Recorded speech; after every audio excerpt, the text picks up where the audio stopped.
Okay, really quick like, you're going to launch, hit Film Express. You're going to start a new project by coming up here, click New. Hit Film Express is based in Europe, so it automatically wants to start a project at 25 frames per second, 1080p. Don't worry about settings, just say OK. It'll open in edit mode. OK.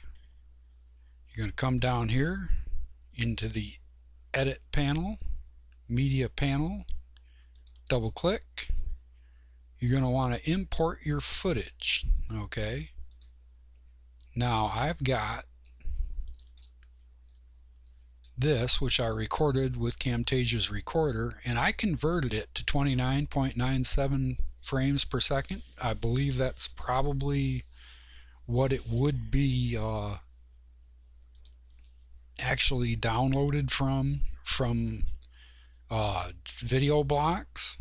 Okay, and I converted it to 1920 by 1080 pixels, so it's going to be a little bit blurry because it was a screen recording that was around 1280 by 720, and it was blown up at that size to boot. So this is not the best footage. This is strictly for an example. I'm going to drag it to the timeline. Okay, when I do this, it's going to say the editor's sequence differ from mine. Okay, now, like I said, I converted this to 1920 by 1080, which is what your footage is going to be. So that's why I said you don't worry about your settings in the beginning, just agree. Say, yeah, this is what I want my video settings to be. So this is all handled for you automatically. It makes it a piece of cake. You don't have to worry about settings. Now your project settings are set perfectly to your video. Okay, now whatever it is you're going to put on your screens, you now import that. This is the image I'm going to use. I'm simply going to drag it above the video,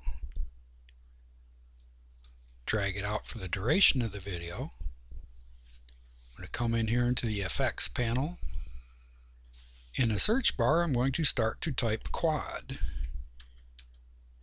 By the time I get to QUA, I get quad warp. I'm going to drag that on top of the image. Here you get 4 grab handles. Okay, I'm going to place this image on the back monitor. I'm going to start dragging the corners to the corners of the monitor, one at a time.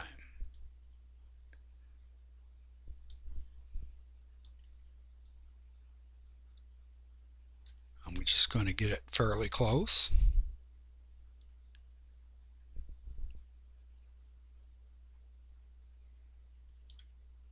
Okay, then you can zoom in with your scroll wheel. I'm going to scroll in.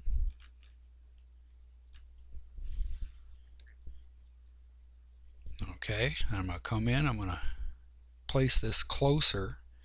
The easiest thing is just to overshoot the corner a little bit, because all you really want to do is cover up the green screen. You have to come up here and grab with the hand. For whatever reason, when I hold H, the keyboard shortcut doesn't work. I have to literally grab the hand, come up here, and the keyboard shortcut may work for you. It doesn't work for me. Okay, grab that, make sure I cover up. Grab this. Zoom in a little tighter.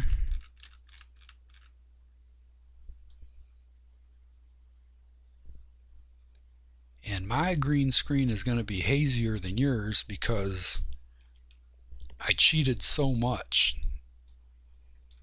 popping the resolution of this video up when I made it.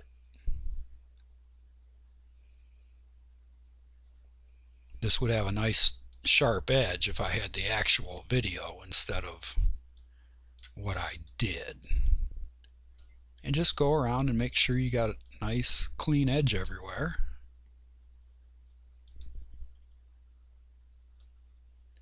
And the green is fully covered.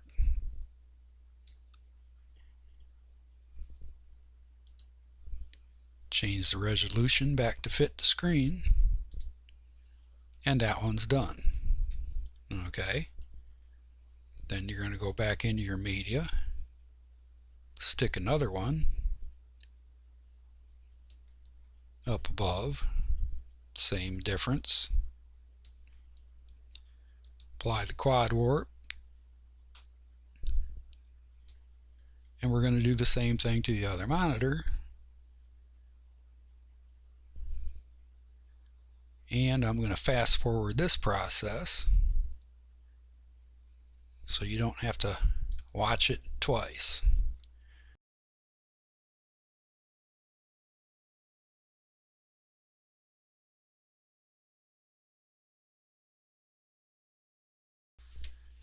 Okay, and just like that, we have two corner pinned images. These could be videos, it doesn't matter which, either or, and it's ready to go. The project's done. It's that simple with corner pinning, and you don't have any crooked anything. Everything looks proper. Okay, simply come up to the View tab, Export, or Control 3 is the shortcut. Go into Export Settings. Okay, now there isn't a whole lot of choices as far as presets go. You could make a custom setting, which I actually did, but for this particular settings, okay, you've got in and out and contents. Okay, so let's go back to edit.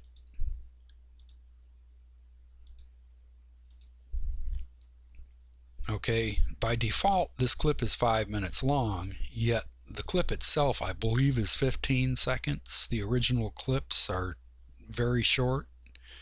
Okay, now what you want to do is this clip is 20 something seconds long because it was me just randomly recording it, but yours is going to be 15 seconds long or something. Basically what you want to do is you want to put the timeline, you want to put the head at the end of your video.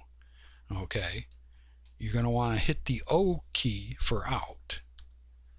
Okay, that will make in to out will be what you are rendering. Okay, you're going to come up here, you're going to hit export. Okay, and what you're going to be doing is you're going to be exporting from in to out. Okay, mine is 23 seconds because I recorded more than 15 seconds.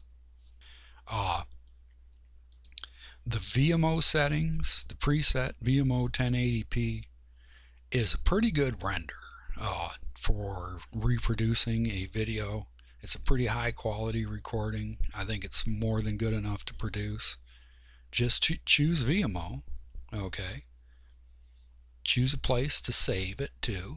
Okay, save it to your desktop, save it to wherever you want to save it. Give it a name, call it whatever you want to call it, and start exporting.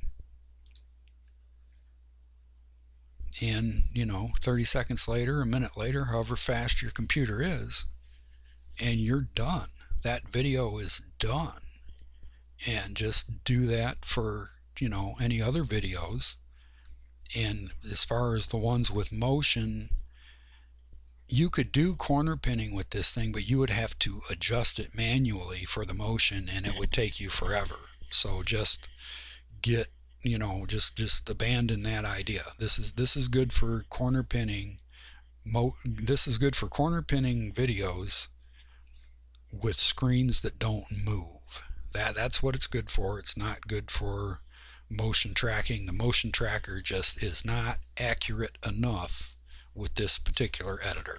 So hope this helps you out, and that's it. The video is finished, and so am I.